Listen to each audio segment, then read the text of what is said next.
Now, time to take our visit to the Waterford treasures in the good company of Eamonn McEneaney and some more interesting conversation to be had. Eamonn, good morning to you. Hi, Eamonn. Morning, listeners. How are you? I'm good, thank you. And today we're going to talk, I'm afraid, about the greatest disaster that hit Waterford in the single disaster in the 20th century. So it's a sad topic this morning. Okay, so this is about the Coningbeg, right? That's right, yeah, and the Formby, yeah, the two ships that were lost in the First World War. We're going back to the time of the First World War in 1917. Things were going bad in the war in terms of there was stalemate. Neither side was able to get the other, and the Germans decided, of course, that it was fair game to attack all shipping coming into Britain, hoping that they would cut off supplies to Britain of food. And of course, Ireland was one of the big suppliers. We talked about Denny's before and all the rest of it. And Ireland was one of the biggest suppliers of food for Britain during this period.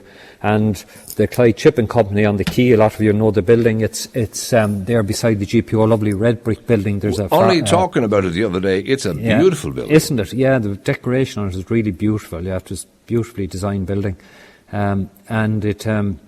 That's where the Clyde Shipping Company were, and they controlled the ships, or they managed the ships going between Waterford and Liverpool. There were passenger ships as well as cargo ships, but at this time in December of 1917 they were basically bringing cargo, their food and that, to Britain.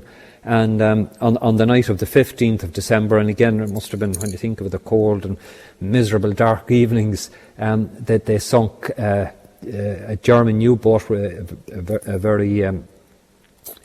sunk the Formby first, and under Captain Ernst Hashegen, and he was commander of a U-boat called U-62.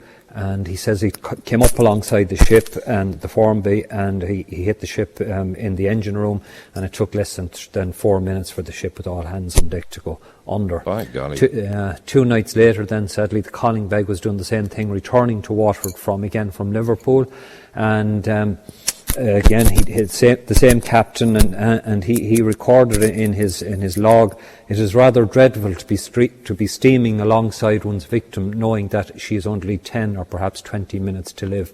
Oh, God. Till fiery death leaps from the sea and blows her to pieces." And then he says, "A solemn mood possesses the few upon the bridge. The horror of war silences us." So I suppose there was some bit of guilt there. There was one woman survived it. She didn't survive. Only one body was recovered, and that was Annie O'Callaghan. She was a stewardess on the ship. Interestingly, at the end of the war, the captain, the U-boat captain, actually used to come he came to Ireland, and he went to tour in Britain, and he worked with the Royal British Legion and addressed meetings of ex-servicemen, promoting international peace and understanding. Sadly, of course, when the Second World War broke out, he was in charge of training submariners, but he wasn't active himself personally, but he survived the war and died in Vienna in 1947. But I suppose from a Waterford point of view, there's a lovely monument now there on the quay side.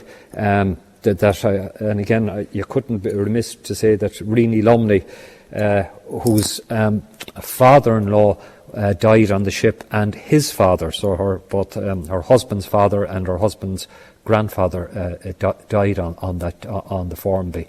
And we have in the museum a lot of memorabilia, but I suppose one of the lovely things we have is a lovely brass plaque which was on the one of the lifeboats on the Formby, which was recovered. It was the timber must have been floating, so it was recovered. But we have a lot of memorabilia in the museum about the Formby. And if you just even take one name, like a man called Thomas Griffin from Doyle Street there in the heart of Waterford City, he died. He was aged 42, and he had 9 children. Imagine that poor woman having to rear 9 children after that. And there's no such thing as social welfare or anything like that in those days. So I suppose the tragedy, I always think, that apart from the time itself and the time of the year it happened, the weeks just before Christmas, 15th, 17th of December, must have been horrendous for the city. And at least 2 generations are affected. Obviously that generation was affected, the level of education they could get and the level of care those children that survived it could get must have put families under awful economic pressure, and even into the next generation it must have affected families, So apart from the emotional upset of it all, the economic upset would have been horrendous also. Wow. Okay. So it's a sad topic today. A tough chapter. Tough chapter in Absolutely. Irish history. Yeah, Waterford Well, history. Yeah. Eamon, we thank you for that. That's Eamon McEneaney of Waterford Cheers, Treasures. Eamon. Have a good day, Thanks, Eamon. Talk to you tomorrow. Bye-bye. Bye. Bye-bye.